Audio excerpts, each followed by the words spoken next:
Ok, bonjour à tous. Bien avant tout, je vous souhaite la bienvenue dans cette vidéo. Je suis Toudi Benegras, je suis étudiant à l'Université de Kara dans le pays Togo. Alors, je suis là aujourd'hui pour la continuité du cours et nous allons encore traiter un exercice. Donc le thème du jour c'est quoi? C'est les classes figurant dans le bilan, c'est-à-dire les classes qu'on retrouve ou bien les classes qui se trouvent dans le bilan. On est d'accord? Donc, en résumé, les classes qui se figurent dans le bilan, ce sont des classes 1, 2, 3, 4 et 5. C'est uniquement, on est d'accord? C'est uniquement, nous allons voir ça plus tard. C'est uniquement toutes ces classes, classes 1, 2, 3, 4 et 5. Donc, c'est ces classes. C'est tous les éléments de ces classes qui composent le bilan. C'est bon? Pas classe 6, pas classe 7, pas classe 8, pas classe 9. C'est le thème du jour. Alors, la question qui se pose est de savoir pourquoi seulement les classes 1 à 5 au bilan. C'est bon? Pourquoi c'est seulement classe 1 à 5 qu'on retrouve dans le bilan? Et pourquoi il n'y a pas classe 6, pas classe 7, pas classe 8 et 9 dans le bilan? Alors, si par exemple, le bilan c'est quoi? Pour comprendre le bilan, on avait dit dans nos vidéos précédentes que quoi? L'actif du bilan, c'est ce que l'entreprise possède et passif, c'est ce que l'entreprise doit, en fait, pour résumer. Donc, l'actif, c'est ce que l'entreprise possède, ce sont des biens de l'entreprise. Et passifs, ils sont des dettes de l'entreprise. Parlant des biens de l'entreprise, par exemple, les bâtiments, les matériels de transport, les marchandises, les matières premières, l'argent en banque, l'argent en caisse, ce sont des biens que l'entreprise possède. Et passifs, par exemple, les dettes envers les fournisseurs, les dettes envers la banque, les dettes envers les actionnaires. Donc, ils sont tous les dettes. C'est bon?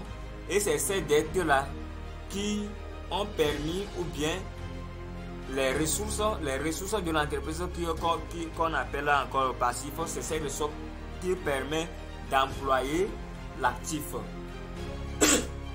Vous voyez un peu? Donc, ce que l'entreprise possède, ce sont ses biens, et ce que l'entreprise doit, sont des dettes.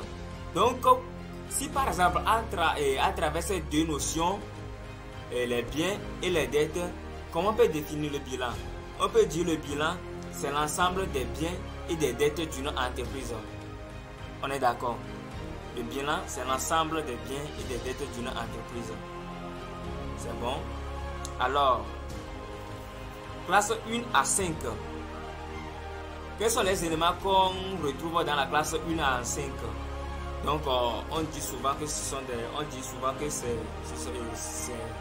sont des comptes patrimoniaux. C'est bon? Ce sont des comptes patrimoine de l'entreprise. Compte patrimoine de l'entreprise. Donc, contiennent uniquement des éléments patrimoniaux. C'est bon? Contiennent classe 1 à partir de classe 1, classe 2, classe 3, classe 4, classe 5. Ça contient uniquement les éléments patrimoniaux. Parlant des éléments patrimoniaux, ce sont des... Si on dit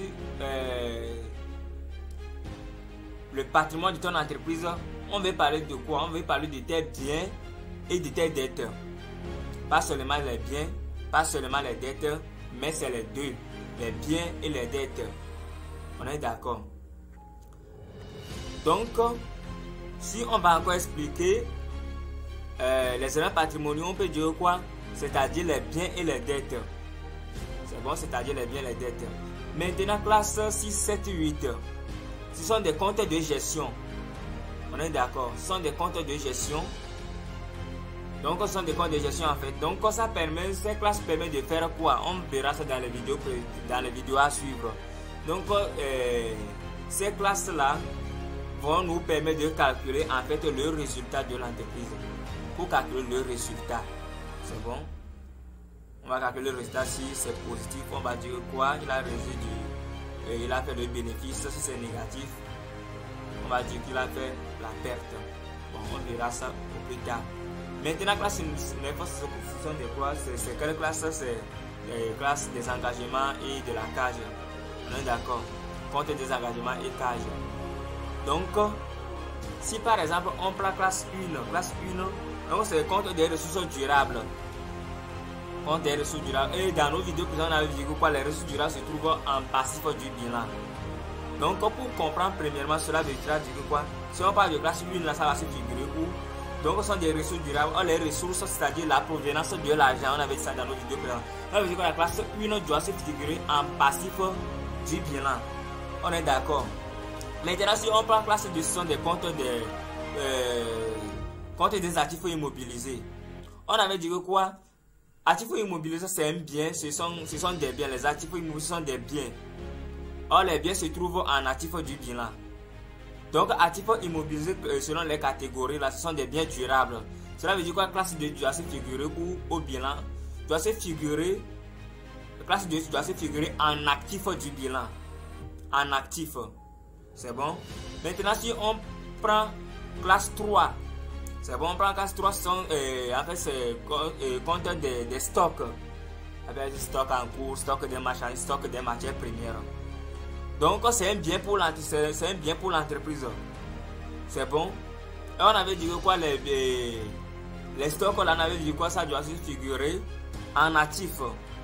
On est d'accord, ça doit se figurer en actif du bilan. Figurer en actif. Donc, comme c'est un code de stock, c'est-à-dire que ça ne va pas durer dans l'entreprise, c'est un bien non durable.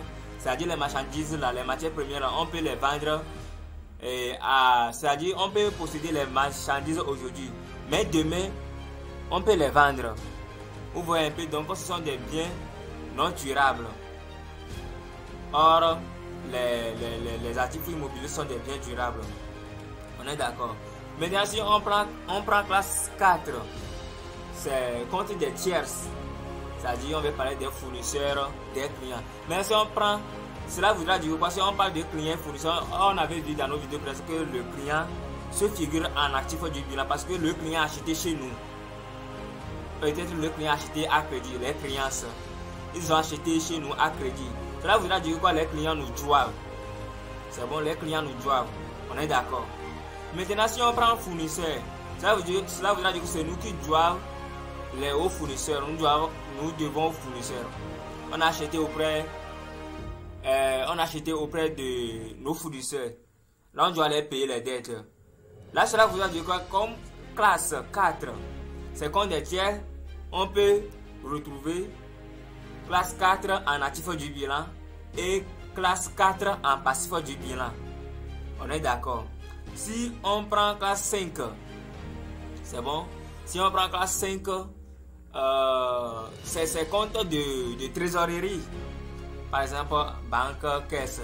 Cela voudra dire que quoi? Or, trésorerie, on a trésorerie actif et trésorerie passif. Donc, si la banque découverte, c'est trésorerie passif. Cela voudra dire qu'on peut trouver classe 1 et classe 5 en actif et classe 5 en passif. On est d'accord. Là, si on prend classe 6, ce sont des charges. Non? Ce n'est pas une classe qui se figure dans les classes de bilan. Classe 7, produits. Classe 8, autres produits. Autres charges. Classe 9, des engagements et des cages. Donc, vous voyez un peu, c'est la raison pour laquelle, comme le bilan concerne uniquement les éléments, les biens que l'entreprise possède et les dettes, et les biens et les dettes se figurent uniquement de la classe 1 jusqu'à la classe 5. C'est la raison pour laquelle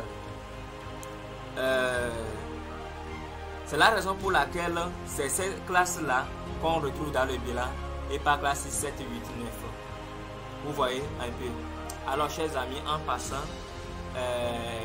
notre chaîne, notre YouTuber, Studio YouTuber, nous informe qu'il y a bon nombre de personnes qui nous voient, c'est-à-dire ils voient nos vidéos, mais ils ne sont pas abonnés à notre chaîne.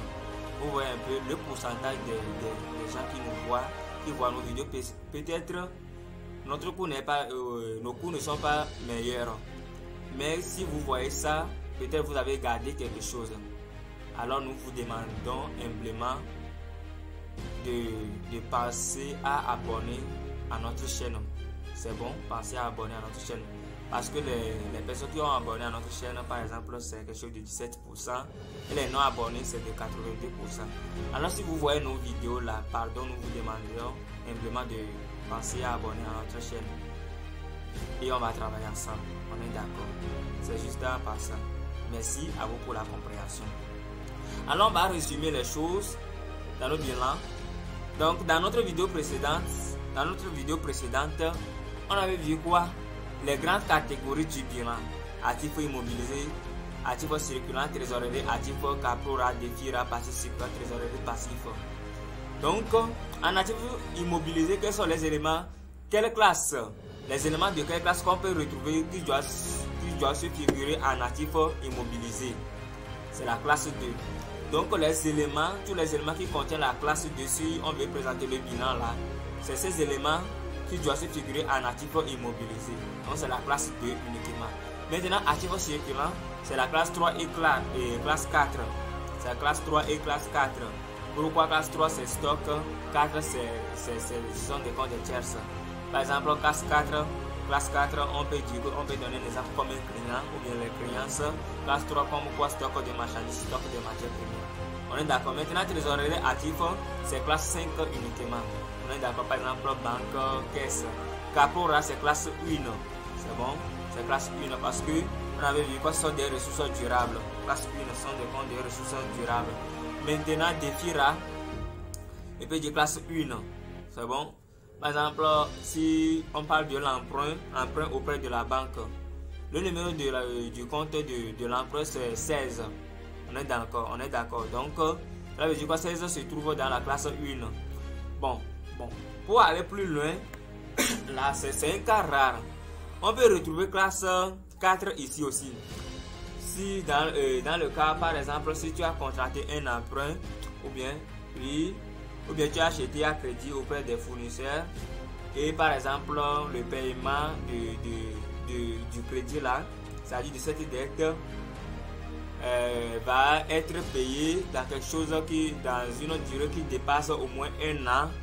Là on peut amener classe 4 ici, les fournisseurs.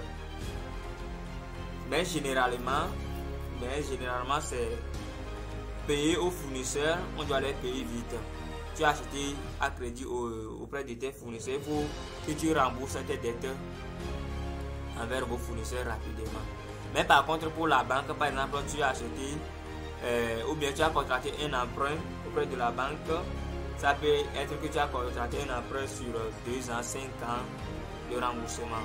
Vous voyez un peu, donc ce sont des dettes, des sont des dettes de long terme, on a dit ça dans nos vidéos précédentes, et passifs circulants sont des dettes de court terme.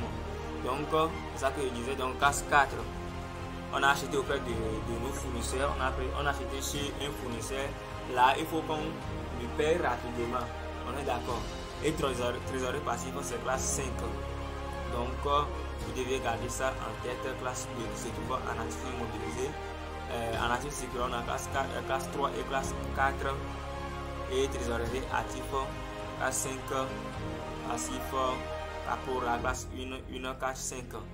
Vous voyez un peu.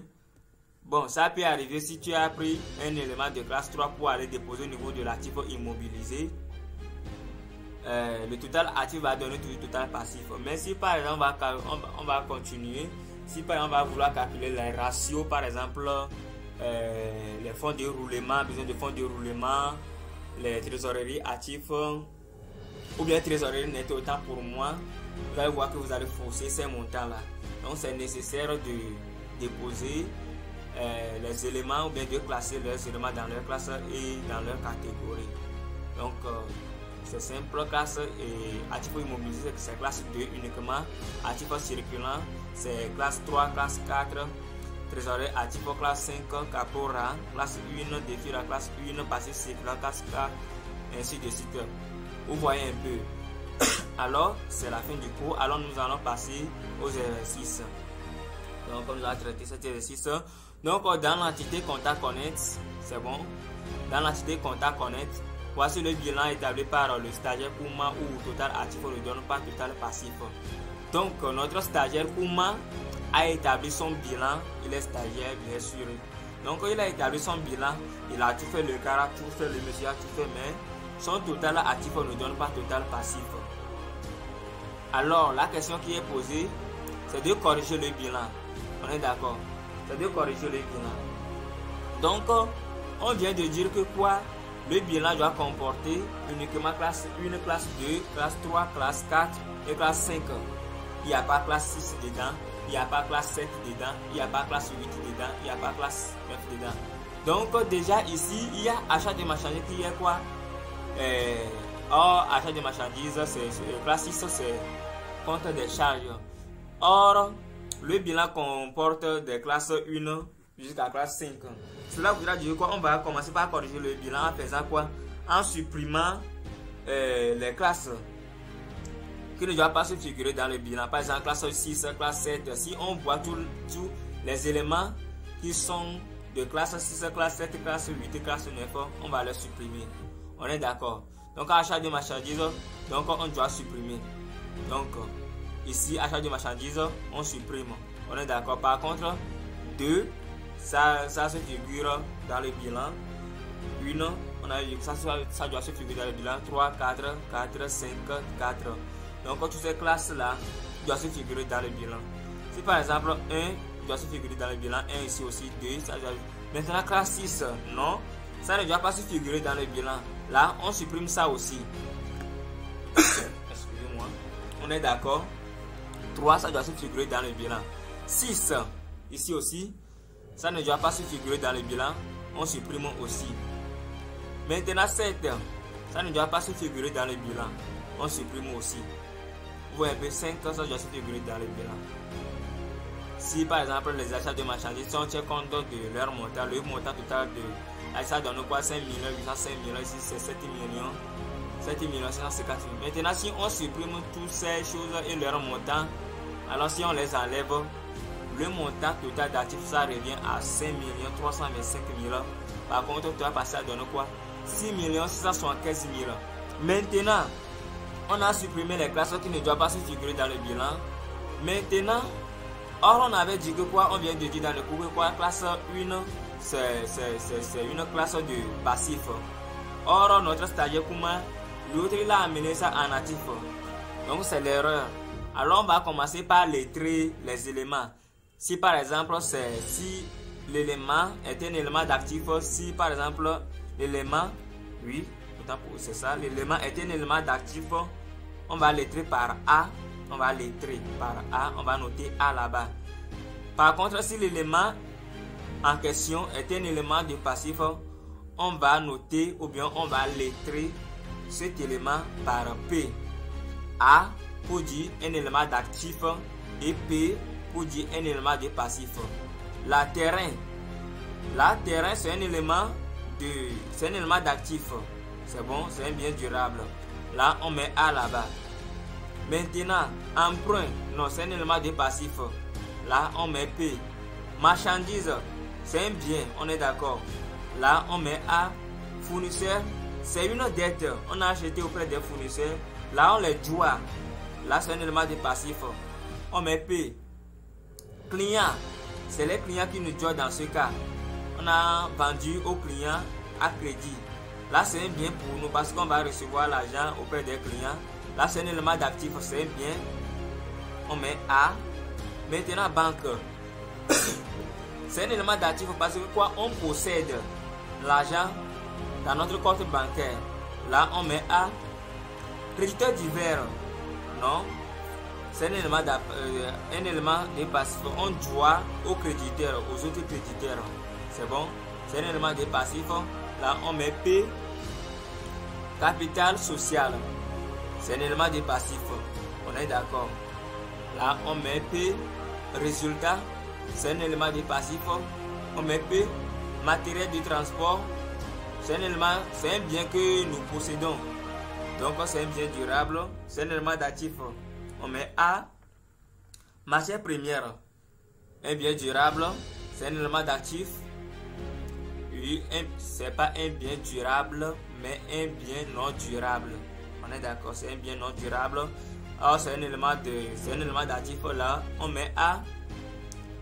caisse, c'est un élément d'actif parce qu'on possède de l'argent dans notre compte ou bien on possède de l'argent dans notre compte caisse. C'est bon? Là, on met A. Là, on vient de lettrer les éléments. Cela veut dire que dans ce cas, maintenant, on sait les éléments qu'on doit retrouver en actif, qui doivent se figurer en actif, et les éléments qui doivent se figurer en passif. Donc, au total, nous avons combien d'éléments d'actifs? 1, 2, 3, 4, 7. On est d'accord? 4 ici, 3. Donc, nous avons 7 éléments d'actifs et passifs 3 plus 2. Donc, nous avons 5 éléments de passifs. C'est bon? Là, on va essayer de classer ces éléments par leur catégorie. Donc, on avait fait l'exercice concernant ça aussi. Donc, on va encore reprendre cet exercice en le faisant. Maintenant, terrain. Là, dans notre vidéo précédente, pour aller plus vite, on avait dit que quoi, l'actif immobilier, ce sont des biens durables. C'est bon? Bon, je vais essayer encore de réexpliquer ces éléments-là et on va faire la classification. On avait dit quoi, l'actif immobilier, ce sont des biens durables. C'est-à-dire des biens qui peuvent rester dans notre entreprise longtemps. C'est-à-dire 2 ans, 1 an, 2 ans, 3 ans, 4 ans, 5 ans, 6 ans. C'est-à-dire une durée supérieure à 1 an. C'est bon? C'est ces éléments qu'on place au niveau de l'actif immobilier. C'est-à-dire, dans ton entreprise, les biens qui peuvent dépasser 1 an, j'ai bien dit les biens qui peuvent dépasser 1 an, c'est tous ces biens-là que tu dois mettre au niveau de l'actif immobilisé. Maintenant, par contre, les biens qui ne doivent pas dépasser 1 an, c'est-à-dire qui ont une durée de moins d'1 an, tu dois les classer au niveau de l'actif circulant.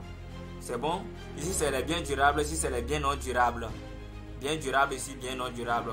Donc, les biens qui ne vont pas faire 1 an dans ton entreprise, tu les classes au niveau de l'actif circulant.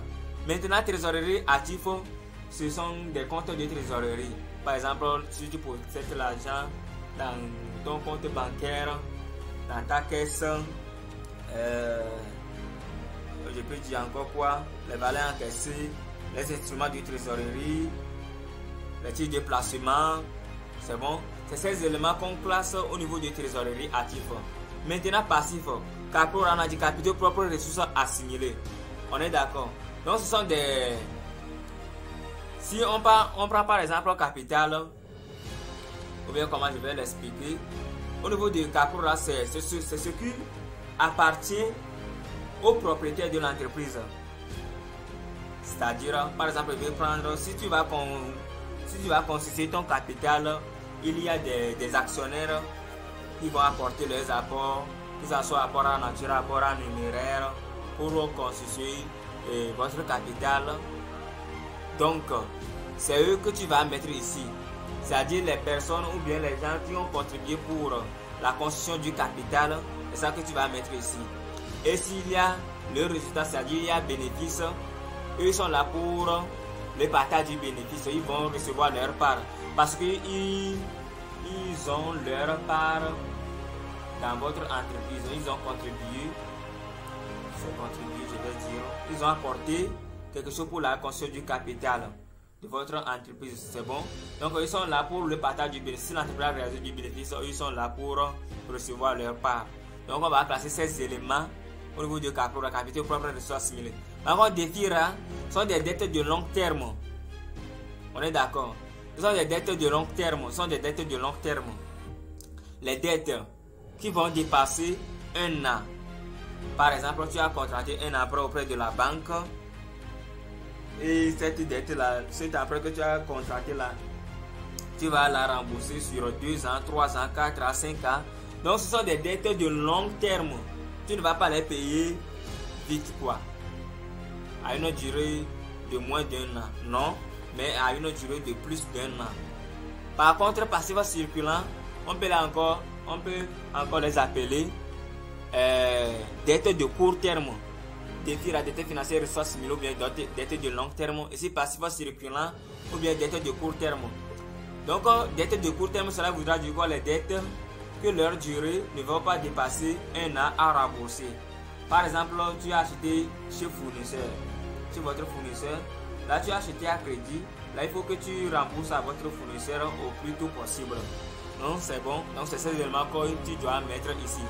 Donc passion circulaire, c'est les dettes que tu dois payer très rapidement. C'est ça que tu dois mettre ici. Défi là, les dettes que tu dois payer à une durée, tu sais que cette dette là, bon, c'est à partir d'un an que je peux rembourser ça. Donc c'est ces éléments que tu dois placer ici. Donc c'est une explication que je vais donner à ces catégories. Bon, on avait vu ça dans nos vidéos précédentes. Donc si ce n'est pas clair, vous pouvez aller revoir ces vidéos concernant les catégories du bilan. C'est bon. Maintenant, si on prend terrain, là, terrain c'est un bien pour nous, c'est un bien pour l'entreprise. L'entreprise possède un terrain, c'est un bien que l'entreprise possède un bien. Là, le terrain là, ça peut rester pour même 10 ans, 20 ans. Donc c'est un bien durable. Là, on va classer ça où? On va classer ça au niveau de l'actif immobilisé. Donc, je pense que le numéro de compte de terrain, c'est 22. Ça se trouve dans la classe 2. On est d'accord. C'est pour cela ça se trouve là-bas. Donc, c'est ça. Maintenant, emprunt, c'est 16. C'est bon. Là, emprunt, tu as contracté un emprunt de 1 550 000 auprès de la banque. Là, vous allez dire quoi? Tu dois rembourser ça. Quelque chose de 2 ans, 1 an, 2 ans, 3 ans, 4 ans, 5 ans, 6 ans, 1 an. Donc c'est une dette de long, c'est une dette pour moi, c'est une dette de long terme. Là on va classer au niveau du défi, la dette financière et ressources assimilées. Maintenant marchandise, c'est un bien que tu possèdes. Mais c'est un bien que tu possèdes. Mais marchandise, peut-être aujourd'hui tu possèdes la marchandise aujourd'hui. Mais demain, le client peut venir acheter les marchandises là. Là, cela voudra dire que quoi, ces marchandises ne vont pas rester dans l'entreprise à une durée plus d'1 an. Vous voyez un peu, ces machines ne vont pas rester dans votre entreprise à une durée plus d'1 an. Donc, peut-être tu possèdes de la marchandise là aujourd'hui, mais demain, un client peut venir l'acheter. Vous voyez un peu, donc c'est un bien non durable. C'est un bien quand même, mais c'est un bien non durable. Là, on va passer au niveau de l'actif circulant. On est d'accord. Maintenant, fournisseur. Tu as acheté auprès de votre fournisseur à crédit. Donc, il faut que tu vas le rembourser au plus tôt possible. Donc, c'est une dette de court terme. C'est bon. On va classer au niveau des passifs circulants. Client. Tu as vendu au client à crédit. C'est bon. Les clients ont venu acheter à crédit chez toi. Là, cela voudra dire quoi? Les clients te doivent.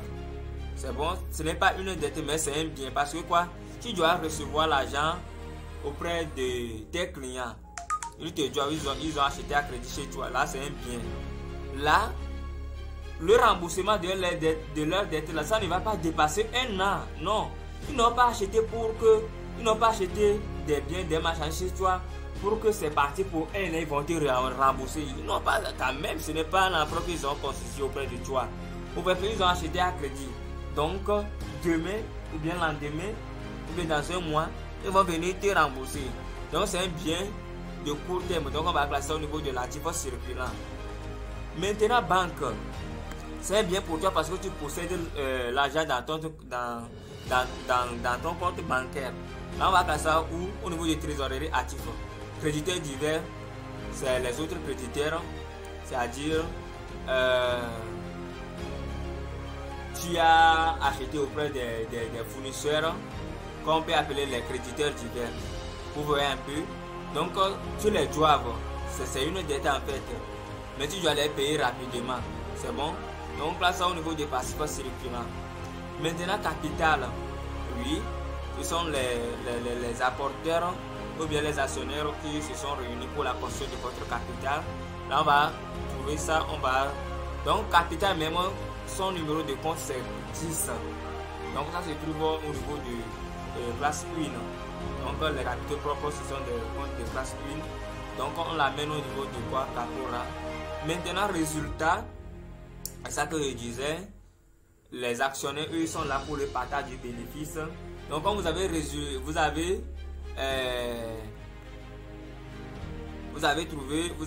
obtenu un résultat qui est positif. Mais attention, le résultat peut être négatif.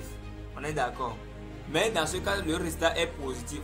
Donc, les actionnaires sont là pour le partage du bénéfice.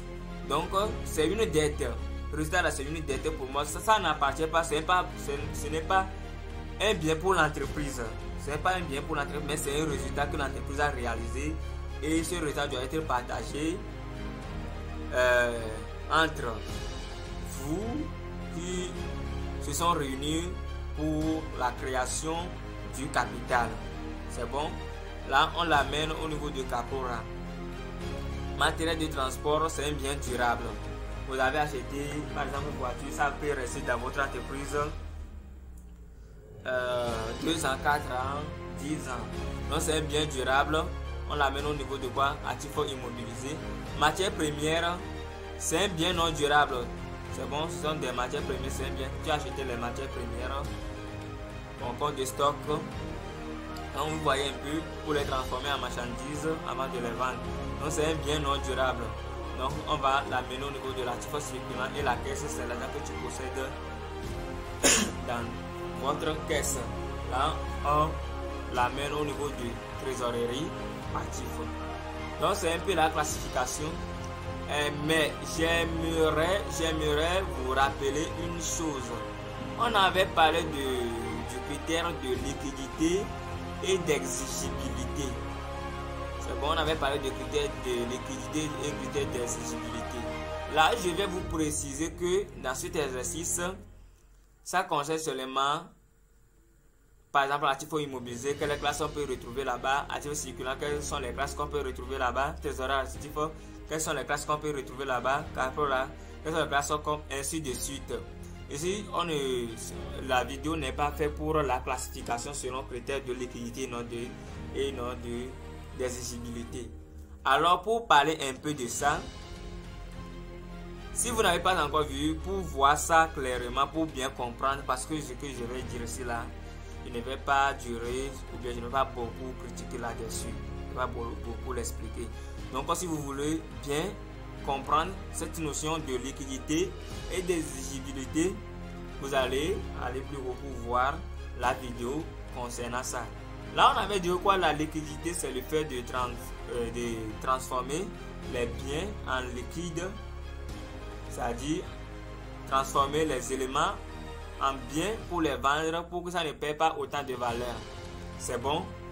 Là, et on avait dit que quoi? Les choses qui sont très liquides, on les voit en bas du bilan, et les choses qui sont moins liquides se trouvent en haut du bilan. Si on prend l'actif circulant, pour dire quoi? Le haut du bilan au niveau de l'actif circulant, c'est marchandises, et le bas du bilan pour l'actif circulant, c'est matière première. Comment on peut classer selon critère de liquidité? C'est-à-dire, on avait dit quoi? L'actif est classé selon critère de liquidité, passif selon critère d'exigibilité. Maintenant, si on veut classer ces trois éléments selon critère de liquidité, qu'est-ce qui sera ici et qu'est-ce qui va suivre, qu'est-ce qui va suivre? Pour les classer, c'est matière première qui va prendre place de marchandises. Matière première, on va voir, c'est-à-dire on va voir matière première premièrement.